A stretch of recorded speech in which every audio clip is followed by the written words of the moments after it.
Have you ever looked at egusi soup and ogbono soup and wondered what would happen if both of them entered one pot together? Because honestly, a lot of people have never tried this combination before. Some people even think it won't work. But let me tell you something. Once you test this soup, regular egusi or regular ogbono alone, we start feeling incomplete. Today, I'm making one of the richest, most underrated Nigerian soup combinations ever, egusi and ogbono soup.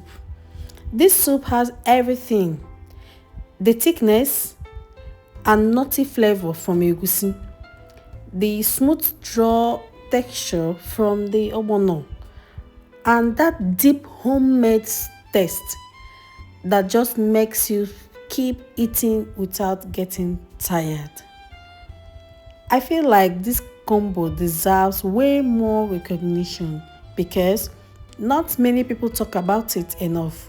Everybody already knows egusi, everybody already knows ogbono, but combining both together, that's a whole different experience.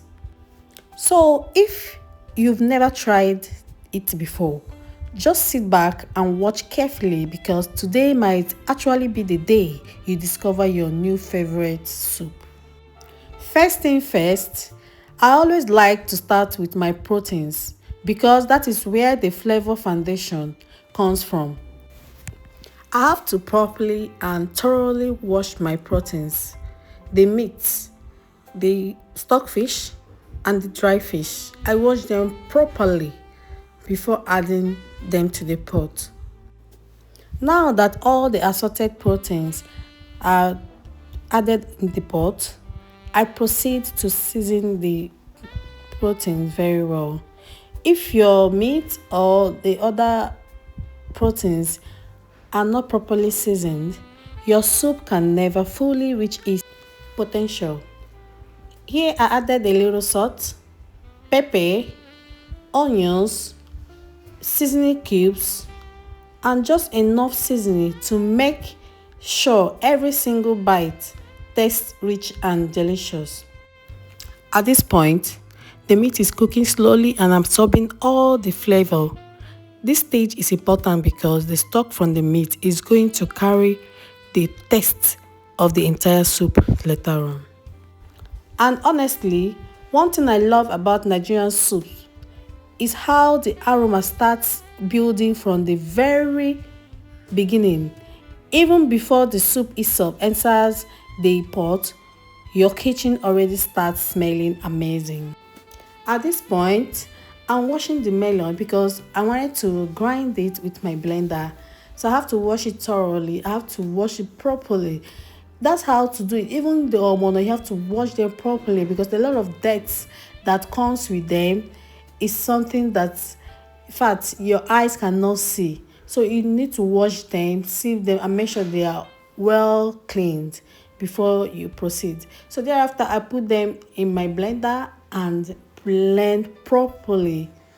I blended them separately in order to proceed with my cooking.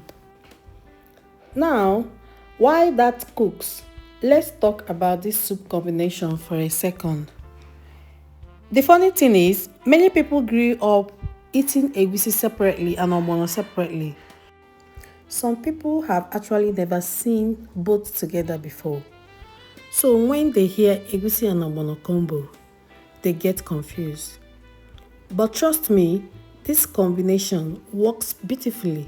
The egusi adds body and richness, while the ogbono brings that smooth, stretchy texture that everybody loves. And together, absolutely perfect.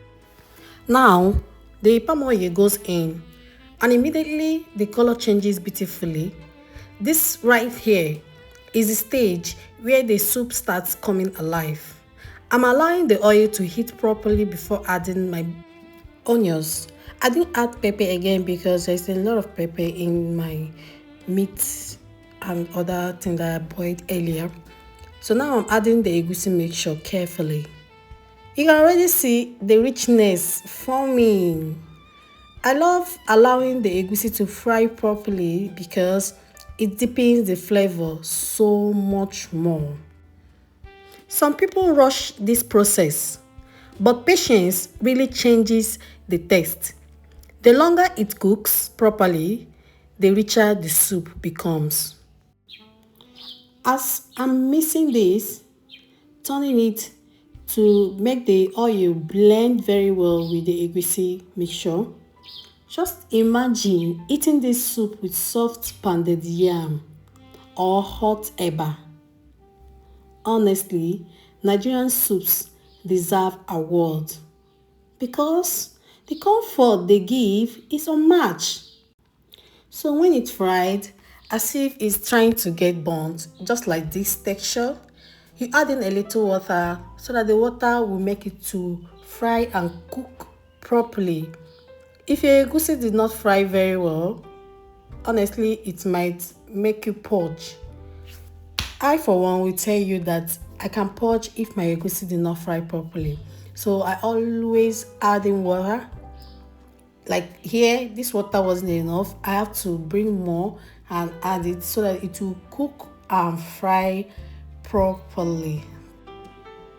At this stage, the soup is already looking incredible. But we are not done yet. Now the proteins go back in. The meat, the other assorted proteins, just like the dry fish, the stockfish, and all whatnot. Everything enters the pot to soak up all this goodness. And tell me why Nigerian soups always look better the more ingredients you add. The pot just keeps getting richer and richer. Now I'm adding more water, little by little, to adjust the consistency because everybody likes their soup differently. Some people prefer it thicker, some people prefer it slightly lighter, but me, I like it right in the middle so every spoonful feels rich and satisfying. Then you cover the pot and allow it to boil for a few minutes. And now, the star of the show enters, the ogbono. This is where the magic truly happens. Immediately the ogbono enters, you start noticing that smooth, glossy texture building slowly. As you can see, look at this consistency. Not too thick, not too light, just perfectly balanced. And this is why this combo works so well. The egusi keeps the soup rich and hearty, while the ogbono adds that satisfying draw texture without overpowering everything. Honestly, if you know, you know. Then I add my crayfish. And let me tell you something. Crayfish changes everything. The flavor crayfish adds to soup is impossible to replace.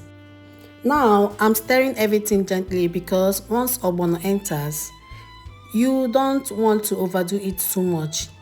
You want that texture to stay beautiful and smooth. And now the vegetables are about to go in. Here I'm going to use what we call okazi. Some people call it afan. We use this way back in my house. My dad liked it like this, so I'm used to using okazi to cook. You can use a pumpkin leaf or any other leaf you prefer. Okay, this leaf, I love it because it's rich in iron and fiber. Yes, it's very healthy. Okay, so and immediately the vegetable goes in. Almost the entire soup transforms again. Look at this now. The green vegetables against that rich golden soup color is beautiful. I can cook. Tell me, I can cook. I know that. Honestly, food is art sometimes. And one thing I love about vegetables is how they make the soup feel fresh and complete. Without vegetables, it almost feels like something is missing. At this point, The soup is practically ready, but I still like allowing everything to simmer together for a few more minutes so all the flavors can fully blend. Because good food is not rushed, good soup takes time. Now, look closely at this pot.